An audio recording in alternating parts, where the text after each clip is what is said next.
स्वागत है आपका the target with Dimpy ma'am पे। आज साउंड का लास्ट लेक्चर है।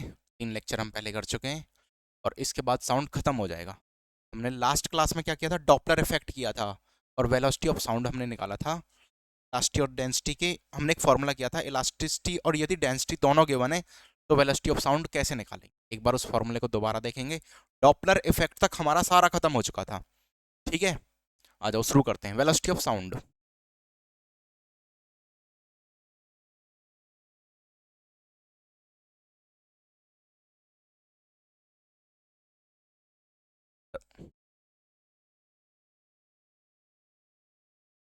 देखो इस पे एक दो न्यूमेरिकल भी कर लेंगे।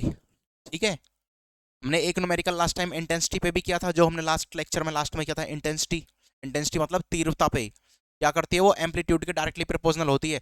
हमने उस पर भी एक लेक्चर किया था लास्ट में, और अब इस पे करेंगे इलास्टिसिटी और डेंसिटी पे भी। तो क्या होता है वेलोसिटी ऑफ साउंड, क्या होता है अंडर रूट ऑफ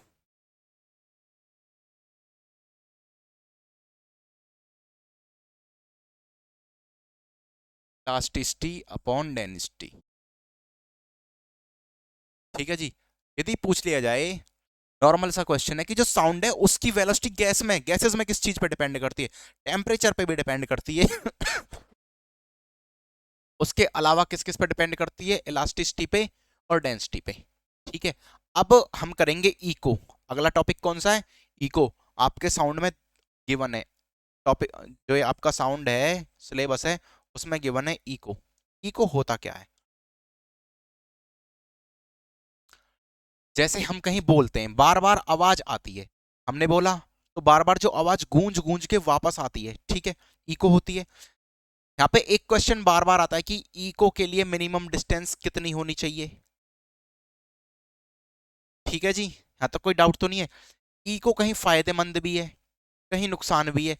कहाँ ये फायदेमंद है, कहाँ ये नुकसानदायक है, वो सारी चीजें करेंगे। इको से बचने के लिए क्या क्या किया जाता है, मिनिमम डिस्टेंस कितनी लगती है, टाइम क्या होता है। चलो लिखो इको।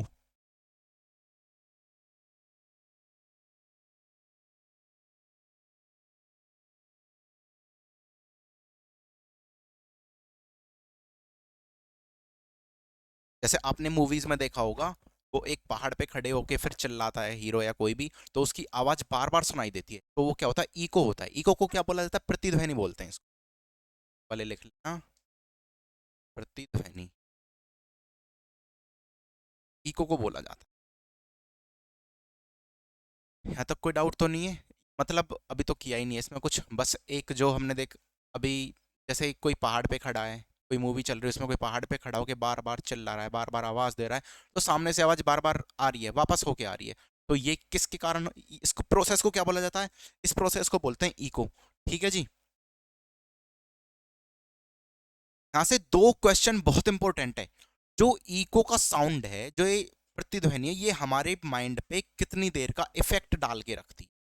ठीक है, कितनी देर तक, जैसे हमने कुछ बोला, आगे से हमें वो रिटर्न होके आया, तो इसमें जो टोटल टाइम ट्रेवलिंग में जो समय लगा वो कितना होना चाहिए। जो जैसे यहां से मैंने कुछ बोला, एक पर्सन यहाँ पे ए, एक पर्सन यहाँ पे बी, ए और बी के बीच की डिस्टेंस मिनिमम कितनी होनी चाहिए कि इको क्लियर क्लियर सुनाई दे। तो ए और बी के बीच की जो मिनिमम डिस्टेंस है वो होना चाहिए 17.2 मीटर, ताकि मुझे इको क्लियर सुनाई दे। देख लो यहाँ पे,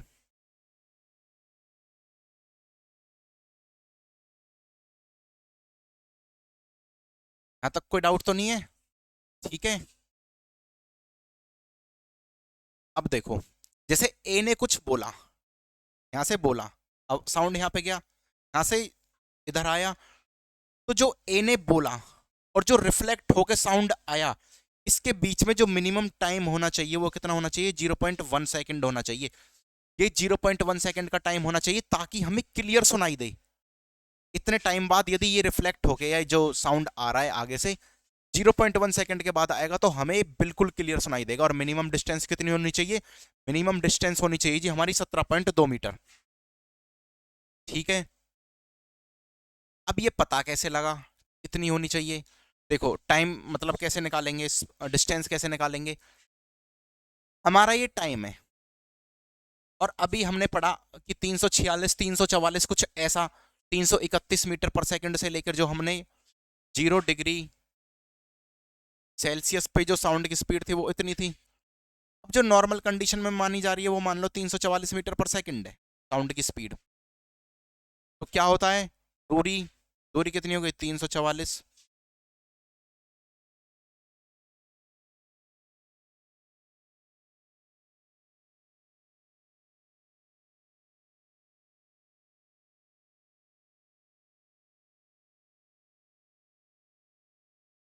दूरी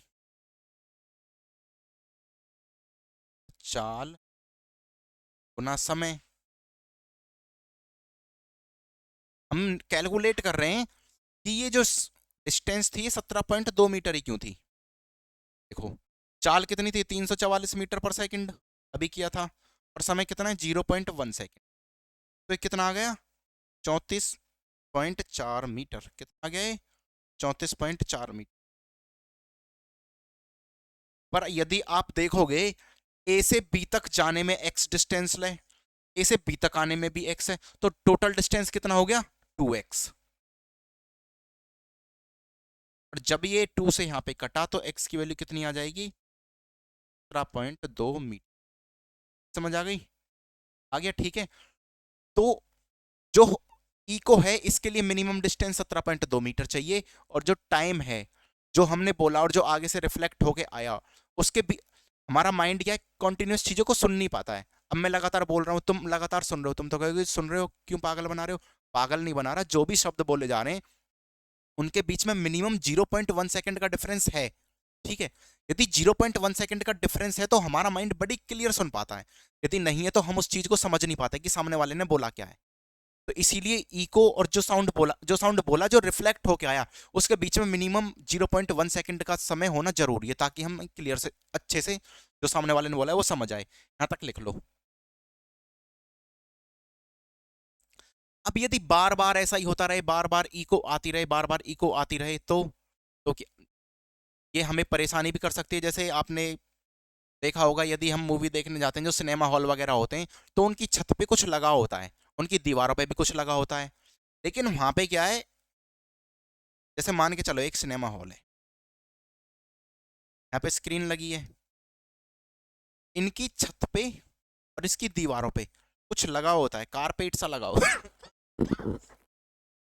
वो क्यों होता है, यदि ये इको बार बार आने लग जाए, मैं बोल रहा हूं और मेरी ये जो बोल रहा हूं ये आवाज 20 बार गूंजने लग जाए, तो सामने वाले को इरिटेशन होगी, चीज भी अच्छे से समझ नहीं आएगी। तो इसको कम किया जाता है। कम करने के क्या क्या करेंगे, जैसे दीवार हो गई उस पर प्लास्टिक के बोर्ड लगा दिए, खुरदरे बोर्ड लगा दिए, उस पर कई चीजें ऐसी लगा दी जाती हैं। वो क्या करते हैं, वो साउंड को पकड़ लेते हैं, सोख लेते हैं, मतलब उन जो रेज है उनको रिफ्लेक्ट नहीं करते, वो रेज वहीं पे रह जाती हैं, फंस के रह जाती हैं। ठीक है जी, फाइबर बोर्ड लगा दिया, पर्दे लगा दिए, ये सारी चीजें करके उसको कम कर सकते हैं। और जो ये बार बार आवाज रिफ्लेक्ट होती है, जैसे सामने से आ रही है बार बार आवाज आ रही है, इसको क्या बोलते हैं अनुरण, ध्वनि का अनुरण। ठीक है जी, यहां तक सबने लिख लिया, कोई डाउट तो नहीं है। आज कंप्लीट हो जाएगा साउंड तुम्हारा। अब लिखो रिफ्लेक्शन ऑफ साउंड, परावर्तन, ध्वनि का परावर्तन।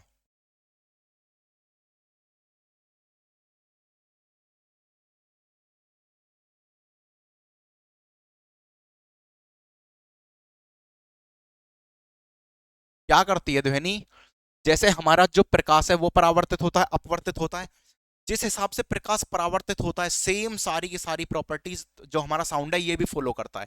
मान के चलो ये कोई सरफेस है, सरफेस है, इस पे साउंड की वेव आई, ये इस पे नॉर्मल ड्रॉ किया, और ये यहां से रिफ्लेक्ट होके वापस चली गई। ये आई थी, ये रिफ्लेक्टेड होने के बाद चली गई, तो यहाँ पे एक एंगल बना, यहाँ पे एक एंगल, ये इंसिडेंट एंगल था, रिफ्लेक्टेड एंगल था। साउंड की बात कर रहे हैं, साउंड और लाइट का दोनों का सेम है। अब देखो जो ये पॉइंट है यहाँ पे इंसिडेंटेड रे जो आई, साउंड की रिफ्लेक्टेड रे, और जो ये परपेंडिकुलर था जिसे अभिलंब बोलते हैं, सबके सब एक ही पॉइंट पे एक बिंदु में स्थित होते हैं। ठीक है, और दूसरी प्रॉपर्टी क्या है कि जो एंगल आई है एंगल ऑफ इंसिडेंस बराबर होगा एंगल ऑफ रिफ्लेक्ट। यहां तक किसी को डाउट, समझ आ गया, कोई डाउट तो नहीं है। जो ध्वनि है, जो साउंड है, जो आवाज है, ये जो भी प्रकाश जो परावर्तन के नियम फॉलो करता है, रिफ्लेक्शन ऑफ साउंड, जो लाइट जो रिफ्लेक्शन के नियम फॉलो करती है, साउंड वो सारे के सारे नियम फॉलो करेगा। यहां तक कोई डाउट तो नहीं है? वो तो बता दो। ठीक है जी, चलो अब आगे। अब जो ये ध्वनि परावर्तित हो रही है, इसके उपयोग कहाँ कहाँ होते हैं? मैं ध्वनि के परावर्तन के उपयोग की बात कर रहा हूँ। उपयोग बहुत ज्यादा होते हैं इसके। क्या होते हैं उपयोग इसके? बहुत ज्यादा हैं। जैसे आपने देखा, कहीं कोई फ्लाईओवर बन रहा है, कहीं ब्रिज बन रहा है, कोई भवन बन रहा है, कहीं निर्माण कार्य चल रहा है, अच्छा, तो जो सरकारी गवर्नमेंट ऑफिशियल्स आते हैं वो चेक करते हैं कि अच्छा बना है या बेकार बना है। चेक कैसे करते हैं? वो क्या करते हैं, उसे साउंड पास करते हैं। अगर उसमें बीच बीच में कहीं दरार हो गई, कुछ ऐसी चीज आ गई, कहीं से क्रैक आ गया, तो वहां से वो रिफ्लेक्ट हो जाता है, उन्हें पता लग जाता है कि ये खराब है, इसकी क्वालिटी बिल्कुल अच्छी नहीं है। सफाई में भी इसका प्रयोग किया जाता है। जैसे आपने देखा होगा कारखाने होते हैं, उनमें चिमनियां बहुत लंबी लंबी निकली होती हैं। उन चिमनियों को ऐसे तो साफ कर नहीं सकते, उसमें से साउंड पास किया जाता है। जब साउंड पास किया जाता है तो उसकी जो गंदगी होती है वो एक साथ झड़ के नीचे की तरफ गिर जाती है। ठीक है, लिखो इसके उपयोग लिखो।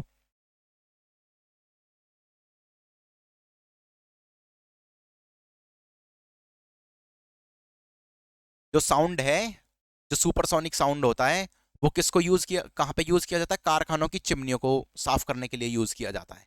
ठीक है, और जहां पे भी निर्माण कार्य चल रहा है, वहां पे भी यदि उसमें कोई कमी है, उसमें कोई डिफेक्ट आ गया, कहीं कोई दरार आ गई है, तो वहां पे भी हम कहाँ सुपरसोनिक साउंड का यूज करते हैं।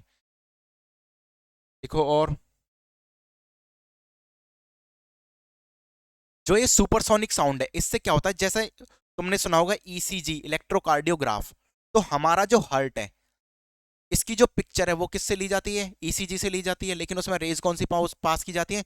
सुपरसोनिक साउंड की उसमें रेज पास कर की जाती है। इकोकार्डियोग्राफी इसको बोला जाता है, इकोकार्डियोग्राफी। लिख लेने हैं। पहला कौन सा था? चिमनियों को साफ करने में,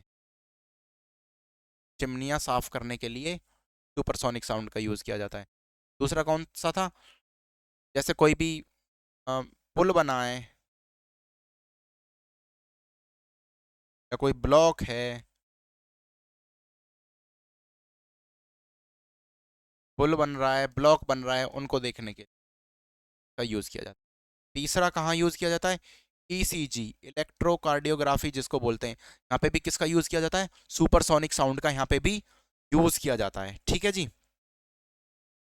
देखो, यदि एक अल्ट्रासोनोग्राफी, जैसे बच्चा है गर्भ में कैसा है, आपने देखा, जिसको अल्ट्रासाउंड बोलते हैं, ये तो सब जानते ही होंगे।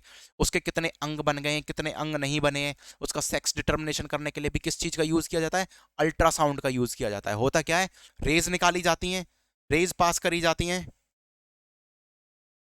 और जो वहां से रेज पास की गई, उनको इलेक्ट्रिकल सिग्नल्स में कन्वर्ट कर लिया जाता है। ठीक है, लिख लो चौथा भी, अल्ट्रासाउंड, जिसको हिंदी में क्या बोलते हैं? सोनोग्राफी।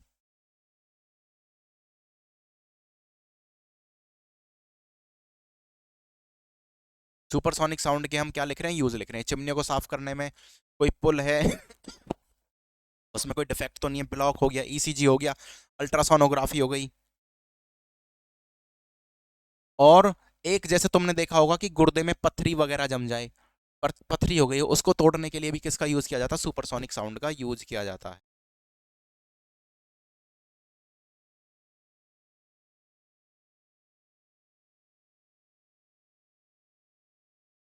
ठीक है जी, ये सुपरसोनिक साउंड के कुछ यूज हो गए, इनको प्रयोग हो गए, इनको सब अपने आप लिख लेना।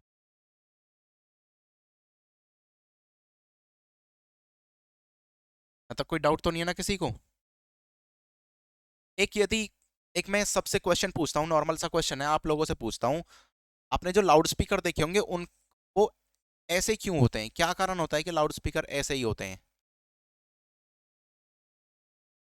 देखो, जब भी कोई इसमें बोलता है तो यहाँ से आवाज आती है पीछे से, तो बार बार बार बार साउंड का रिफ्लेक्शन होता रहता है। जो ये सरफेस है, यहाँ से रिफ्लेक्शन होता रहता है। रिफ्लेक्ट रिफ्लेक्शन हुआ तो क्या हुआ? साउंड यहां से इसके एक ही डायरेक्शन में जाती है। ठीक है, इसलिए जो लाउड स्पीकर होते हैं उनकी शेप ऐसी बनाई जाती है ताकि जो रिफ्लेक्शन है, जो वहां से साउंड आया, वो एक ही डायरेक्शन में जा सके सारा का सारा। यहाँ तक किसी को डाउट तो नहीं है? ये साउंड के कुछ यूज कर रहे हैं, इसके बाद ह्यूमन ईयर रह जाएगा, एक दो चीजें और रह जाएंगी, देख लेंगे सिलेबस में क्या रह जाएगा। यहाँ तक बताओ किसी को कोई डाउट हो तो।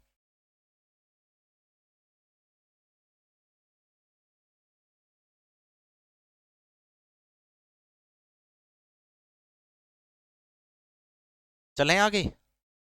एक तुम्हारे टॉपिक में सिलेबस में एक मेंशन कर रखा है सोनार। क्या मेंशन कर रखा है? सोनार, साउंड नेविगेशन एंड रेंजिंग। देखो होता क्या है, देखो सारे, सोनार, साउंड नेविगेशन एंड रेंजिंग। सोनार का यूज कहाँ किया जाता है? सबसे पहले सोनार का यूज करते हैं हम समुद्र में डूबी हुई चीजों का पता लगाने के लिए, जैसे पनडुब्बियां डूब डूब गई, उनका पता लगाने के लिए, कुछ और चीज नीचे है या नहीं है, सब चीजों का पता किससे लगाया जाता है? सोनार से लगाया जाता है। जैसे मेरे पास कोई शिप है, ये शिप है, ठीक है, ये समुद्र की सरफेस पे है,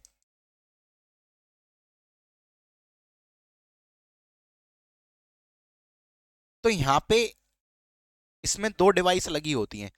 एक डिवाइस से क्या होता है, ये साउंड साउंड की जो रेज है वो नीचे जाती हैं। अगर यहाँ पे कुछ पड़ा हुआ है तो इससे रिफ्लेक्ट होके ऊपर आई तो जो ये वाली डिवाइस है डिटेक्ट कर लेती है इनको, रेज को, तो हमें पता लग जाता है कि यहाँ पे नीचे कुछ पड़ा है। सोनार से क्वेश्चन आए हुए हैं, सोनार से न्यूमेरिकल आए हुए हैं, न्यूमेरिकल हम सोनार पे जरूर करेंगे, ठीक है। सोनार की फुल फॉर्म लिख लो, साउंड नेविगेशन एंड रेंजिंग। इसमें क्या करना है, जल में कुछ डूबा हुआ है उसका पता लगाना है, कोई कितनी दूर है, सामने यदि कुछ जा रहा है यहाँ पे, मान के चलो दूसरा शिप यहाँ पे है, इसमें ये कितनी दूर है यहाँ से, इसको भी हम सोनार से पता लगा सकते हैं, ठीक है। कर लो अच्छे से। एक क्वेश्चन ये आया कि सोनार में हम कौन सी रेज का प्रयोग करते हैं, तो इसमें सुपरसोनिक का ही यूज किया जाता है, पराध्वनिक का ही हम इसमें यूज करते हैं, लिख लेना, पराध्वनिक तरंगें इसमें यूज की जाती हैं।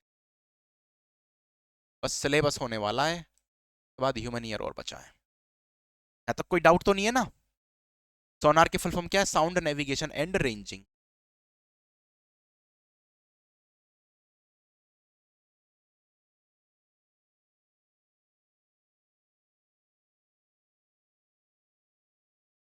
सोनार की फुल फॉर्म क्या है? Sound navigation and ranging. क्यों यूज करते हैं सोनार का? जल में कुछ डूबा हुआ है उसका पता लगाने के लिए, यदि कुछ सामने कुछ आर्टिकल है, कोई शिप वगैरह जा रहा है, वो कितनी दूरी पे, वो डिस्टेंस भी हम सोनार की हेल्प से याद करें जी। यहाँ पे जो फॉर्मूला यूज करते हैं, सेम ही फॉर्मूला जो हम पीछे करके आए, दूरी बराबर चाल इन, न्यूमेरिकल है, आए हुए हैं एक न्यूमेरिकल कर लेते हैं सोनार पे, ठीक है जी। सोनार पे एक न्यूमेरिकल कर लेते हैं, लिखो।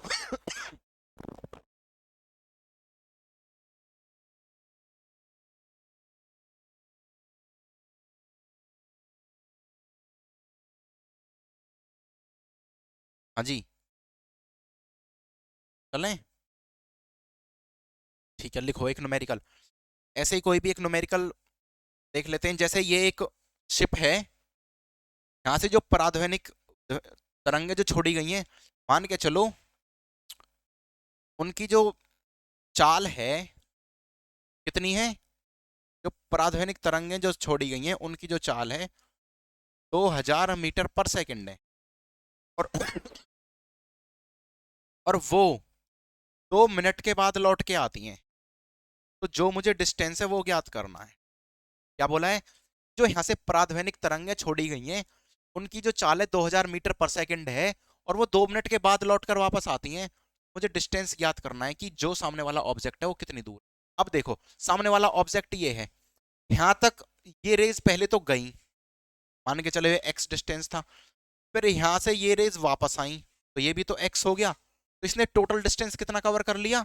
फॉर्मूला लगाएंगे, दूरी बराबर चाल गुना समय, टोटल दूरी कितनी कवर कर ली? 2x। चाल कितनी है जी? 2000 मीटर पर सेकंड।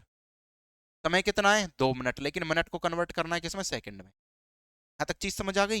ये 2 से 2 काट दिया, बराबर क्या हो गया?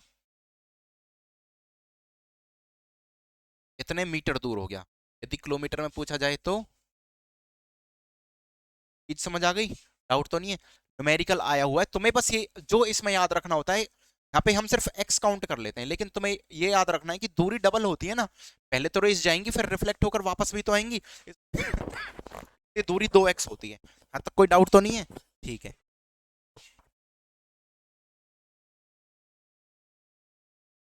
चलो नेक्स्ट टॉपिक, ह्यूमन ईयर, मानव कर्ण, मानव कान।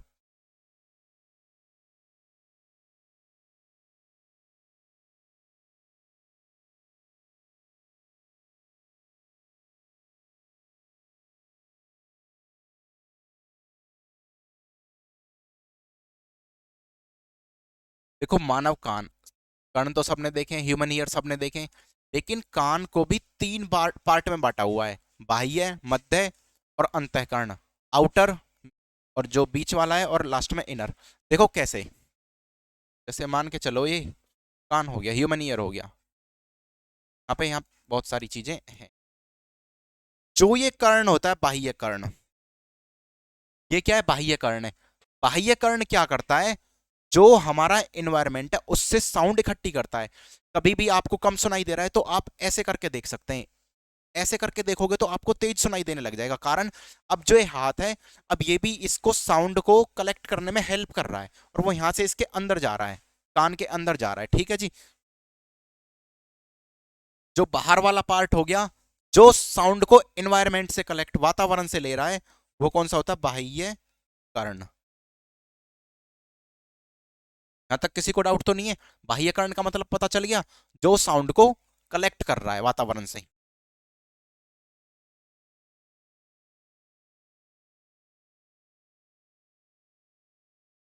अब देखो, इसने साउंड को कलेक्ट करके जो ये पाइप था इससे भेज दिया, और यहाँ पे एक पतली सी झिल्ली लगी हुई होती है, ये जाके यहाँ पे टकराता है बार बार। ठीक है जी। बाह्य कर्ण, बाह्य कर्ण को कर्ण का एक नाम और है कर्ण पल्लव। क्या बोलते हैं? कर्ण पल्लव। बाह्य, देखो ईयर को तीन पार्ट में डिवाइड किया जाता है, बाह्य, मध्य और अंत है। बाह्य कर्ण को कर्ण पल्लव भी बोलते हैं। क्या करता है ये? इसका काम सिर्फ इतना सा है कि ये साउंड को एनवायरनमेंट से कलेक्ट करके अंदर भेजता है। अंदर किससे भेजेगा? इस ट्यूब से। जिस ट्यूब से भेजता है इसका नाम होता है श्रवण नाली, नली।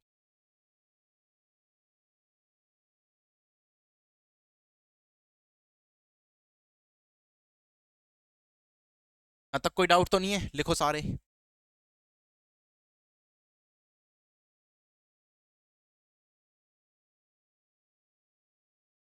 बाह्य कर्ण ने एनवायरनमेंट से साउंड लिया, उसको एक नलिका से भेजा, जिसको श्रवण नलिका बोला गया, और यहाँ पे एक कुछ लगा होता है झिल्ली टाइप, जिसे कर्णपट है या कर्णपट है झिल्ली बोलते हैं, कर्ण। ठीक है जी। यहाँ पे जाकर ये साउंड बार बार टकराता है। अब देखो होगा क्या। मैंने साउंड की तुम्हें रेज बताई, तो उसका कैसी होती है? ये कंप्रेशन हो गया, रेयरफेक्शन हो गया, ये फिर कंप्रेशन। जब कंप्रेशन वाला साउंड इस पे लगा, झिल्ली पे लगा, तो इसे अंदर की तरफ प्रेस करेगा। लेकिन जब ये विरलन वाला आया, तो विरलन वाला आया तो ये झिल्ली फिर से अपनी पुरानी अवस्था में वापस लौट आएगी। अब यही तो होगा। अब इसमें भी संपीड़न और विरलन होने लग गए। संपीड़न कैसे हुआ? जब यहां से संपीड़न वाला साउंड गया और ये झिल्ली पे टकराया, तो झिल्ली अंदर की तरफ गई। लेकिन जब विरलन वाला साउंड गया तो झिल्ली पुनः अपनी अवस्था में वापस आ गई। आई चीज समझ नहीं आई? तो यहाँ पे भी, झिल्ली पे भी क्या होने लग गए? झिल्ली पे भी संपीड़न और विरलन होने लग गए। झिल्ली पे अब दाब बढ़ने लगा, मतलब संपीड़न हुआ तो दाब बढ़ा, विरलन गया तो दाब कम हो गया। ठीक है जी। अब जब ये यहाँ पे विरलन और संपीड़न से दाब बढ़ने और घटने लगे, तो ये झिल्ली में क्या होने लगा? कंपन होने लगा। क्या होने लगा? कंपन। और हमें पता ही है कि जो भी वस्तु कंपन करती है वो साउंड करती है। ठीक है। अब यहाँ पे साउंड अब यहाँ पे साउंड होने लगा। आई बात समझ नहीं आई? अब इससे आगे का काम क्या है? तीन, यहाँ पे अब यहाँ पे जो ये मध्य कर्ण है, इसमें तीन हड्डियां होती हैं, मुद्रक, निहाई और वल्यक। कौन कौन सी? मुद्रक, निहाई और वल्यक। तीन हड्डियां लिख लो। तीन हड्डियां कौन कौन सी होती हैं यहाँ पे? कान में कितनी हड्डियां होती हैं? तीन।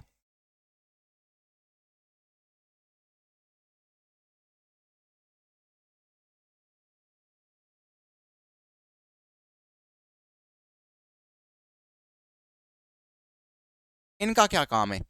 अब जो यहाँ पे झिल्ली थी जो कंपित हो रही थी, जिसमें कंपन हो रहा था, ये हड्डियां इस कंपन को कई गुना बढ़ा देते हैं।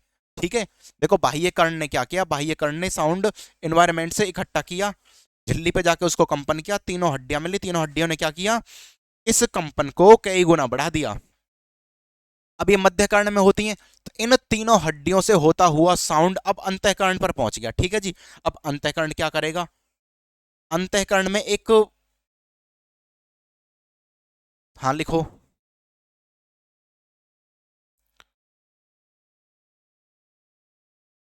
अंतःकरण में एक पार्ट होता है कान का जिसे बोला जाता है, अब मैं लिख दूं यहाँ पे अंतःकरण मतलब लास्ट वाला, अंदर वाला, जिसे बोलते हैं कर्णावृत। इसका क्या काम है, जो ये साउंड आया ये इसको इलेक्ट्रिकल सिग्नल्स में कन्वर्ट कर देगा। ठीक है जी, और उसके बाद ये हमारे ब्रेन के पास चले जाएंगे और वहां पे ब्रेन ब्रेन इनको डिटेक्ट कर लेगा। करना, याद कर लेना, ये क्या करेगा, इलेक्ट्रिकल सिग्नल्स में, विद्युत सिग्नलों में।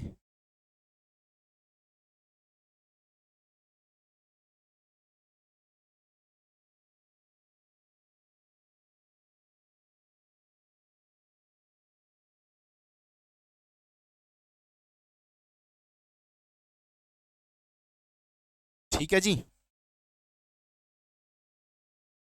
अंतःकरण में क्या होता है, कर्णावृत होता है, जो साउंड आ रही है उसको विद्युत सिग्नलों में कन्वर्ट कर देगा। यहां से क्या होता है, कंपन को कई गुना बढ़ा देंगे।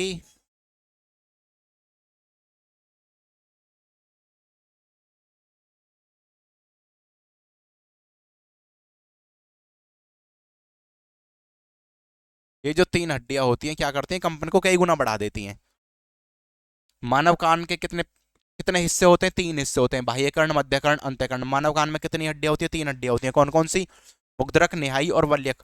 क्या काम करती हैं, जो कंपन होते हैं उनको कई गुना बढ़ा देती हैं। कंपन कहाँ से होते हैं, कर्णपटह से होते हैं, कर्णपटह बोलो या कर्णपटह झिल्ली बोलो, किससे होकर पास करता है, श्रवण नलिका से होकर पास करता है। ऐसी कौन सी डिवाइस है जो कंपन को इलेक्ट्रिकल सिग्नल्स में, विद्युत सिग्नल में बदल देती है, अंतःकरण। अंतःकरण में क्या होता है, वो कर्णावृत होता है। यहाँ तक कोई डाउट तो नहीं है, यहाँ तक डाउट हो तो बताओ, इसको नोट कर लो एक बार सारे के सारे।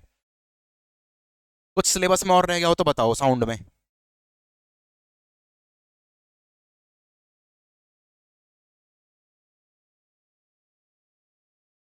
सिलेबस में साउंड में कुछ और रह गया हो तो बताओ भाई।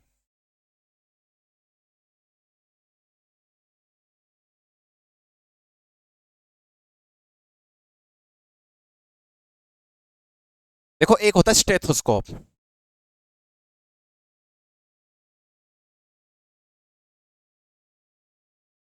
जो डॉक्टर लगा के देखते हैं बार बार, कभी पीठ पे लगाते हैं, कभी हर्ट के पास लगाते हैं, तो वहां पे क्या होता है, स्टेथोस्कोप से भी डॉक्टर को आवाज सुनाई देती है, लेकिन किसके, ये किस प्रिंसिपल पे काम करता है, रिफ्लेक्शन पे काम करता है, परावर्तन पे।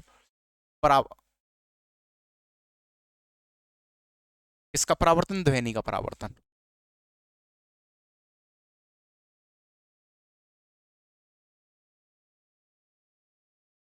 तो कोई डाउट तो नहीं है, स्टेथोस्कोप भी किस पे काम करता है, ध्वनि के परावर्तन पे काम करता है। बच्चे को क्या दिक्कत है, डॉक्टर लगा के देखता है वहां पे ध्वनि परावर्तित हो रही है नहीं हो रही है, वो उनको पता होगा कैसे काम करता है, लेकिन इसका प्रिंसिपल क्या है, ध्वनि का परावर्तन। ह्यूमन ईयर हो गया तुम्हारा। अब शायद साउंड में सारी चीजें हो गई हैं, कुछ रह गया हो तो मुझे बता देना।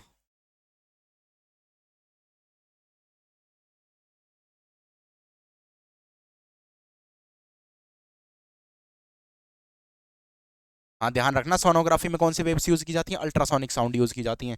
कुछ और रह गया हो तो बता देना। एक मैं टेबल और बनवाने की कह रहा था, वो टेबल मैंने तुम्हें बनवाई नहीं है, वो टेबल यहाँ बना लेते हैं। जो साधारण आवाज होती है,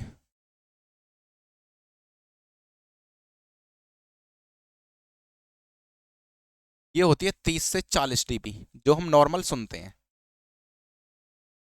ठीक है जी, यदि तेज आवाज हो जाए, शोरगुल हो जाए तो कितनी, हाँ हाँ, साधारण आवाज कितनी होती है, 30 से 40 dB तक की होती है। यदि तेज आवाज हो जाए तो वो कितनी होती है, 50 से 60 dB। हाँ लिख लो भाई, सारे लिख लो, साधारण आवाज, तेज आवाज, ट्रेन का हॉर्न, मिसाइल, ये सारी चीजें लिख लेते हैं और बाद बाद में कर लेंगे। जो ट्रेन है, इसका हॉर्न जो होगा, इसको बजाने से होती है 140 डीबी की आवाज। जो मिसाइल हैं, जब ये जाती हैं तो ये जो आवाज करती हैं, ये करती हैं 180 डीबी की आवाज। 180 डीबी, डीबी क्या है? डेसिबल, साउंड की यूनिट है, ये तुम्हें याद रखना है। SI unit of sound is decibel. ठीक है जी।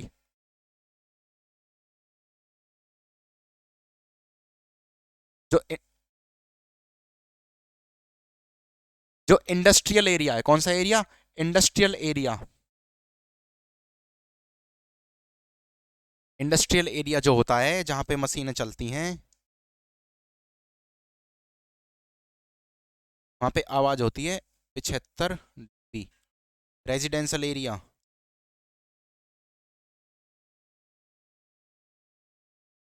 55 डीबी की आवाज होती है। ठीक है जी। वैसे तो आते नहीं है, फिर भी एक बार देख लेना, ये ऐसा ना रह जाए कि तुम कहो बाद में सिलेबस से रह क्या, सिलेबस में से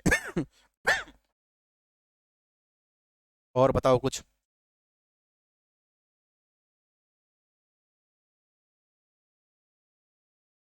देखो, एक चीज पे हम पहले बात कर रहे थे, यदि फ्रीक्वेंसी ज्यादा होगी तो उसमें क्या होता है?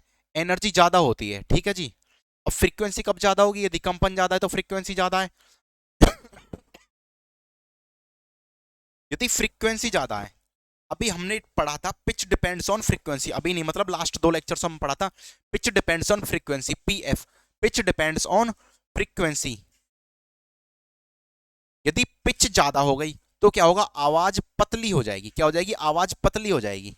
और पतली आवाज जैसे मच्छर की आवाज। देखो लिख देते हैं,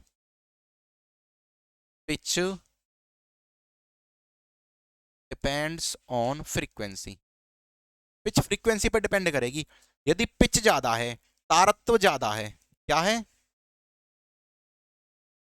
तारत्व ज्यादा है तो आवाज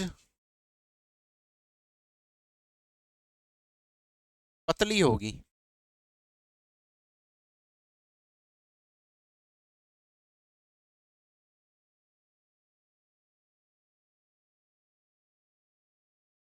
जैसे पतली किसकी आवाज हो गई? जैसे मच्छर।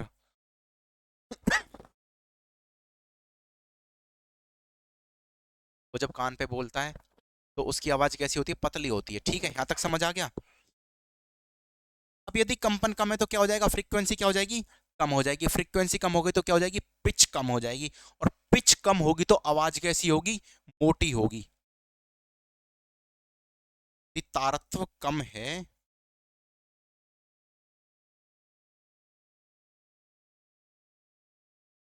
तो आवाज कैसी होगी? मोटी होगी। इसका इसका उदाहरण तो ये, इसका उदाहरण क्या हो गया? जैसे शेर का दहाड़न।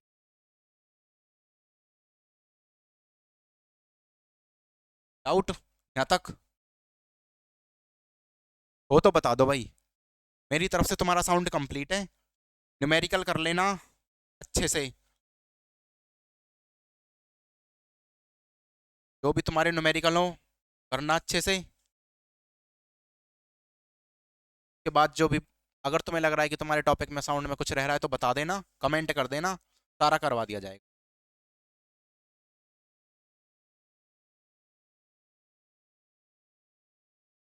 एक बार हम बात कर रहे थे अल्फा बीटा और गामा रेज पे, वो भी करवा दूं? चलो कर लो, सिलेबस में तो फिर चलो कर ही लो।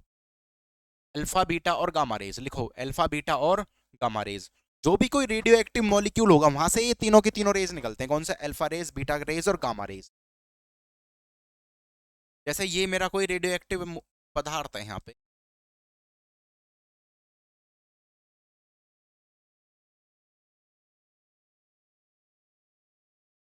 तो इससे तीनों रेज निकलती हैं। कौन कौन सी? अल्फा रेज, बीटा रेज और gamma rays. Alpha rays, beta rays, जो रेडियो एक्टिव कोई सब्सटेंस है उससे तीनों की तीनों निकली। ठीक है जी। अल्फा रेज, बीटा रेज और गामा रेज। अल्फा रेज कैसी चार्ज हो गई? है पॉजिटिव। बीटा रेज पे होता है नेगेटिव चार्ज। गामा रेज क्या होती है? न्यूट्रल होती हैं। जो न्यूट्रल होंगी वो तो किधर डिफ्लेक्ट होंगी नहीं, तो वो तो सीधी जाएंगी, ये तुम्हें याद रखना है। हो गई गामा रेज, क्या होती है? न्यूट्रल पे कोई चार्ज नहीं होता। और यहाँ पे क्या हो गई? Beta raise. बीटा रेज पे कैसा चार्ज होता है? नेगेटिव। इन तीनों की प्रॉपर्टी कर लेते हैं, सुनो। अल्फा रेज, बीटा रेज और गामा रेज। अल्फा रेज पे कैसा चार्ज होगा? पॉजिटिव चार्ज होगा। बीटा रेज पे नेगेटिव चार्ज होगा। गामा रेज क्या होंगी? बिल्कुल न्यूट्रल होगी। अब इनकी कुछ पेनिट्रेटिंग पावर होगी। पेनिट्रेटिंग पावर मतलब वेधन क्षमता। क्या? वेधन क्षमता, पेनिट्रेटिंग पावर लिख लो। किसकी ज्यादा होगी?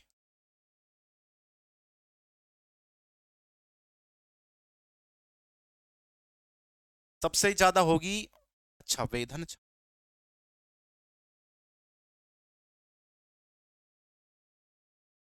हाँ भाई लिखो।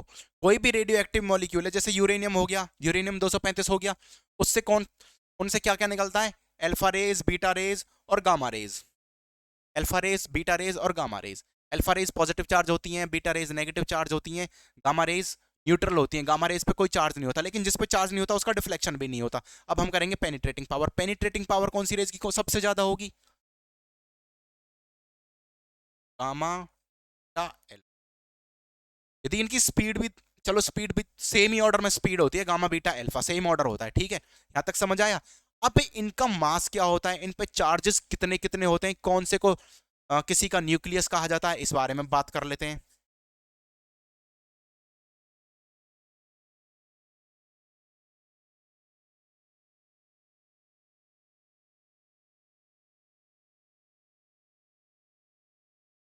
कि आज के लिए इतना ही बचा हुआ, हम नेक्स्ट सेशन में करेंगे।